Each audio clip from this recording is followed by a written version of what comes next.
Bonjour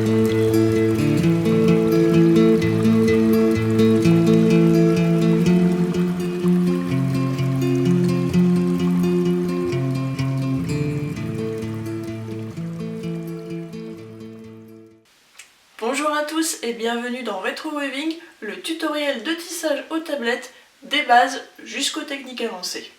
Et aujourd'hui pour ce premier épisode, je vous explique déjà un peu le concept de ce tutoriel et je vais surtout vous parler du matériel qui vous sera nécessaire à votre premier tissage. Rassurez-vous, la plupart du matériel peut être fabriqué soi-même ou acheté à peu de frais. Vous allez voir. Bon visionnage! Alors pour ce tutoriel, j'ai essayé de trouver un concept qui soit à la fois original, fun et qui me permette de vous expliquer et donc à vous de mieux comprendre le fonctionnement des motifs, la mise en place d'un motif, parce que le but de ce tutoriel c'est pas seulement de vous apprendre à réaliser un tissage aux tablettes, c'est aussi de vous donner, j'espère, la possibilité de créer vos propres diagrammes historiques ou modernes. Donc pour trouver un concept original, c'était pas évident. Comme je suis une grande fan de jeux vidéo, il m'arrive souvent de regarder des émissions de rétro gaming. Et c'est en voyant l'une d'elles que j'ai eu l'idée de ce tutoriel, du concept de ce tutoriel. En effet, l'une de mes amies, Candy, qui est venue visiter mon atelier un jour, on parlait tissage, tout ça, et elle me demande si c'est possible de faire un cercle parfait en tissage. Ce à quoi j'ai répondu que c'était parfaitement possible, ça dépendait juste du nombre de fils. Et Candy m'a répondu la phrase qui a fait tilt un petit peu dans ma tête, donc du coup le tissage c'est un peu comme le principe des pixels. Et elle a tout à fait raison. En effet, le pixel qui permet, donc plus vous avez de pixels, plus vous avez une haute résolution d'image, une image détaillée, et bien c'est pareil pour le fil en tissage, plus vous avez de fils, et plus vous allez avoir un motif qui va être détaillé, qui va permettre de faire plus de détails, de voir plus de choses. Par exemple, pour reprendre un personnage de jeu vidéo connu, Pac-Man, un cercle jaune dans un fond bleu, si je veux réaliser mon Pac-Man avec une vingtaine de cartes, il ressemblera à ça. Si je le réalise avec une quarantaine de cartes, il ressemblera à ça. Et enfin, si je passe à 80 cartes, mon Pac-Man va ressembler à ça. Et vous l'aurez sûrement compris, voilà le concept que j'ai choisi pour ce tutoriel, apprendre le tissage aux tablettes avec les personnages pixelisés de Retro Gaming. Déjà parce que je n'ai jamais vu un diagramme de tissage permettant de réaliser une ribambelle de Mario et je pense que ça peut être très fun, et aussi parce que ça me permettra d'expérimenter autre chose que ce que je fais habituellement, à savoir du motif principalement historique. Alors pour ceux qui auraient préféré un tutoriel basé sur les motifs historiques, rassurez-vous, en même temps que ce tutoriel, en parallèle de ce tutoriel, je vais lancer une série de petites vidéos, un petit format de vidéo pour parler un peu des différents motifs et de leur histoire. Donc vraiment quelque chose de basé plus sur les motifs historiques qu'on pouvait trouver à différentes époques. Je vous donnerai bien évidemment les diagrammes qui vont avec. Et je vais organiser cette série de petites vidéos de manière à ce que le niveau des diagrammes que je présente dans ces vidéos corresponde au niveau de ce tutoriel. Par exemple, aujourd'hui nous sommes dans Retro Weaving Level 1, le niveau débutant. Donc dans les prochaines vidéos de ce petit format, je vous parlerai des diagrammes que vous pourrez tisser, que vous pourrez apprendre à tisser avec cette première session, ce premier niveau. Comme je viens de le dire, nous sommes actuellement dans la session Retro Weaving Level 1, donc niveau 1, et je pense qu'il y aura à vue de nez au moins de quoi aller jusqu'au level 5, donc je me lance sur quelque chose sur vraiment très long terme, et je l'avais dit, de toute façon j'ai vraiment l'intention de prendre le temps de tout bien détailler. Et on passe tout de suite à une petite revue du matériel dont vous allez avoir besoin pour réaliser votre premier tissage aux tablettes. Et on commence bien évidemment par les tablettes. Historiquement, on en trouve en bois, en corne ou encore en os, d'une moyenne entre 3 et 6 cm. Plus tard dans l'histoire, donc j'entends après le Moyen-Âge, on va en retrouver taillés dans des cartes à jouer, donc dans des cartes de tarot par exemple, ou encore en cuir. Actuellement, donc à l'époque contemporaine, vous pouvez en tailler vous-même dans des sous-bocs. Il y a beaucoup de tisserands qui débutent par des cartes en sous-boc. Et si vous avez gardé vos vieux classeurs, vous pouvez tout à fait vous fabriquer vos cartes dedans. J'ai personnellement une préférence pour le bois, mais je connais au moins une tisserande qui a une préférence pour le plastique, parce que c'est une matière légèrement plus fine que le bois et ça lui permet donc de travailler avec plus de cartes, tout simplement. Le second outil dont vous allez avoir besoin, c'est bien évidemment une navette. Alors la navette, c'est votre réserve de fil et c'est aussi ce qui vous sert à passer le fil de trame entre les fils de chaîne. Je détaillerai tout ça dans les prochaines vidéos, ne vous inquiétez pas. Comme vous pouvez le voir, il en existe de différentes formes. Personnellement, je les préfère en bois, mais vous pouvez aussi les tailler dans du plastique comme pour les cartes. Je vous ai aussi retrouvé ma première navette en cuir, que j'utilise toujours. D'ailleurs, je ne tire pas trop sur les fils parce qu'ils sont encore attachés sur un tissage qui est en cours. Voilà. Vous aurez aussi besoin d'un outil pour venir tasser, pour venir resserrer vos fils, donc un tassoir ou une broche de tisserand, c'est le terme technique. Donc une broche de tisserand, vous en trouvez historiquement principalement en os. Là par exemple c'est une reproduction d'une broche de tisserand typiquement mérovingienne. Sinon moi le premier outil que j'ai utilisé comme tassoir, c'est ça, c'est une baguette chinoise en acier. Prenez des matériaux qui glissent bien, qui ne vont pas raccrocher vos fils. Pour le tissage à proprement parler, en fonction de ce que vous aurez choisi, tissez avec un métier à tisser ou sans métier à tisser. Par exemple, si vous choisissez de tisser à la ceinture ou sur un modèle suspendu comme celui-ci derrière moi, vous aurez besoin de ce genre d'accessoire. Alors, je ne sais pas si on va bien voir. En fait, c'est simplement un accessoire qui va vous permettre de venir resserrer, de venir passer vos fils ou votre galon entre les deux plaquettes et vous allez pouvoir venir enrouler. Alors je vous suggère de le prévoir avec un système de crochet, parce que vous allez devoir l'accrocher soit sur votre ceinture, soit comme là suspendu, je vais faire des zooms après.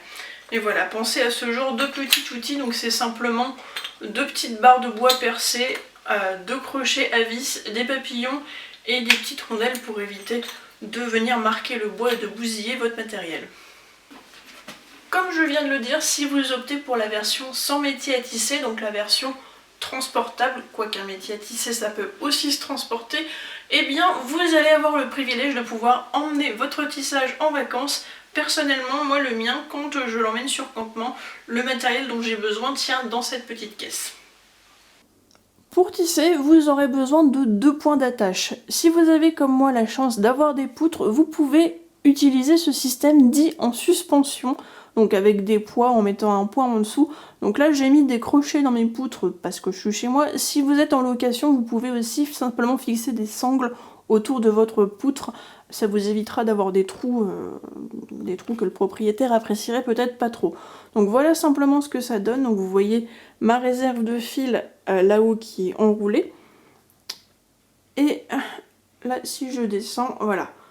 Donc là vous avez le système des cartes, la navette qui est accrochée, et vous avez un deuxième système, donc mon galon qui est déjà fait, qui est enroulé sur le deuxième système de suspension. Et en dessous vous avez mon peson. Alors je vais fixer ça comme ça, voilà. Alors, pour le peson, là vous en avez un typiquement néolithique, enfin entre le néolithique et jusqu'au début du Moyen-Âge, jusqu'au Moyen-Âge, on pouvait trouver, en tout cas sur les sites funéraires, ce type de peson, donc en céramique. Ça a l'inconvénient de casser. J'en ai cassé plusieurs déjà, donc ce que j'utilise principalement comme... là aussi vous pouvez faire de la récupération, c'est ce type en fait de poids, donc c'est du bronze, donc c'est assez lourd. J'ai eu la chance de récupérer ça partait à la déchetterie, sinon j'en ai récupéré une trentaine. Alors je pense que mes poids en général, mes pesants en général pèsent en moyenne entre 1 kg et 1,1 kg. Je crois que les petits ça doit être quelque chose comme 500-600 grammes. C'est ce qu'on trouve à peu près historiquement. 1 à 2 kg pour un tissage de ce type là, c'est amplement suffisant, donc vous n'aurez pas non plus besoin de beaucoup de choses. Si vous êtes plutôt en mode récup, donc voilà, si vous avez la chance de récupérer des trucs lourds, n'hésitez pas. Sinon simplement des bouteilles d'eau avec du sable dedans ou des sacs de sable, ça peut aussi très bien faire l'affaire. La seconde option que vous avez si vous ne souhaitez pas tisser avec un métier à tisser, eh bien c'est le tissage à la ceinture. Donc là c'est du tissage au peigne, mais on peut aussi faire du tissage aux cartes, j'en fais régulièrement quand le peigne n'est pas installé. Si vous avez par exemple une poignée de porte, une poignée de fenêtre suffisamment solide ou un escalier avec des montants sur lequel vous pouvez fixer pareil des sangles, des crochets. Si vous êtes chez vous, vous pouvez éventuellement mettre des crochets. Là moi j'ai carrément mis des crochets, donc comme dans la poutre pour le système à suspension, j'ai fixé des crochets directement dans la poutre pour accrocher ma réserve de fil. Donc voilà, c'est la deuxième option. Donc bien évidemment vous aurez aussi besoin d'un système d'accroche, donc d'un système de crochet pour fixer les systèmes de suspension ou d'accroche sur votre ceinture. La troisième option pour réaliser vos tissages, c'est d'opter pour le métier à tisser. Donc le métier à tisser, vous pouvez bien évidemment le fabriquer vous-même, comme ça vous gérez les options et surtout la taille en fonction de vos besoins et peut-être de votre voiture si vous allez le transporter en campement. Traditionnellement, les métiers historiques ont deux points d'attache, donc le premier point est la réserve de fil à l'autre bout. Il n'y a pas la partie centrale au milieu.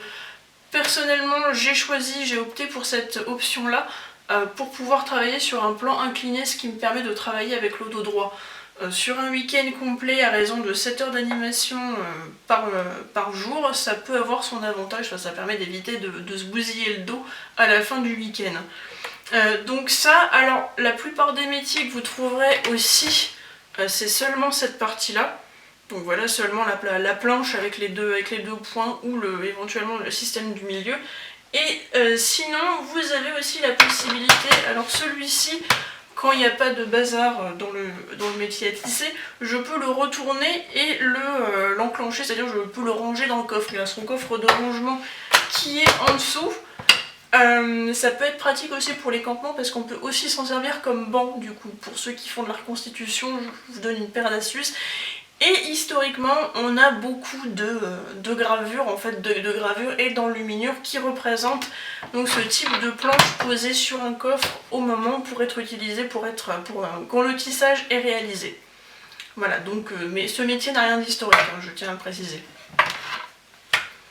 Dernière chose et non des moindres dont vous aurez besoin pour tisser, c'est bien évidemment du fil. Alors si vous avez des pelotes de récupération, vous pouvez bien évidemment les utiliser sous réserve de faire quelques tests avant, je vais vous expliquer ça tout de suite. Bien évidemment, je vous déconseille le fil synthétique pour plusieurs raisons. Déjà parce qu'il a tendance à devenir cassant avec le temps. Aussi parce que c'est du fil qui est plutôt prévu pour du tricot. Donc c'est du fil qui a tendance à être assez peu dense, assez vaporeux. Et donc au niveau de la largeur de votre galon, ça va forcément se rétrécir. Et vous aurez au final un galon moins large que ce que vous aurez prévu. Je parle d'expérience, j'ai eu le cas plusieurs fois. Le fil synthétique a aussi la mauvaise d'expérience, là aussi, a aussi la mauvaise habitude de boulocher plus que les autres, c'est-à-dire qu'en se frottant les uns sur les autres, les fils vont s'emmêler, les fibres des fils vont s'emmêler les unes aux autres, et ce qui fait qu'au bout d'un moment, vous risquez d'avoir du mal simplement à ouvrir la trame pour passer votre fil de trame.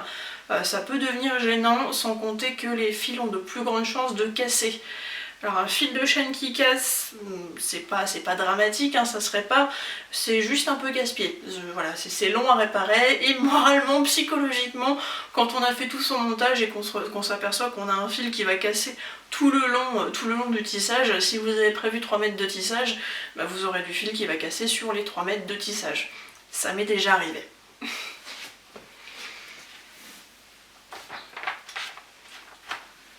Alors l'exemple typique d'un fil, des tests qu'il faut effectuer pour vérifier si un fil peut être tissé, peut supporter le tissage aux tablettes ou pas, et ben c'est simplement de tirer dessus. Là vous voyez le fil se casse comme un rien, donc c'est le genre de fil typiquement qu'il ne faut surtout pas utiliser, ça ne supportera jamais un tissage. Vous pouvez en revanche utiliser ce type de fil pour la trame. Donc voilà, ça faut pas.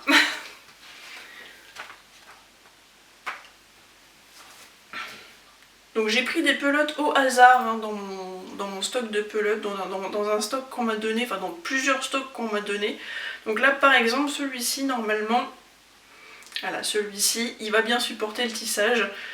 Si vous vous faites mal au doigt avant que le fil ne casse, normalement c'est bon signe. Donc celui-ci en plus il est très joli, je pense que je vais me le mettre de côté.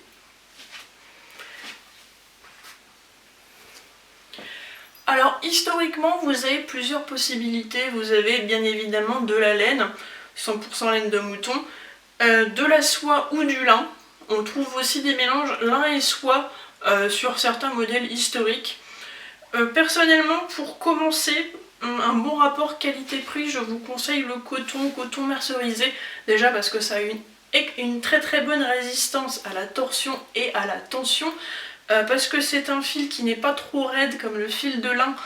Le fil de lin a tendance à être un petit peu raide et vous aurez certainement des problèmes de tension du fil vous allez avoir une différence de tension entre vos fils et c'est moins visible avec le fil de coton ou la laine. Le fil de coton, pour démarrer, ça a aussi l'avantage de donner un rendu très propre à votre tissage. Et tout ce qui est coton accroché, vous allez trouver énormément de coloris et là toujours le rapport qualité-prix est excellent. Donc voilà, si vous avez ce genre de fil de coton, n'hésitez pas, pour démarrer, moi j'aurais bien aimé avoir l'idée de commencer avec ce type de fil. Bien évidemment, vous allez aussi avoir besoin d'un motif et donc d'un diagramme pour pouvoir commencer votre tissage.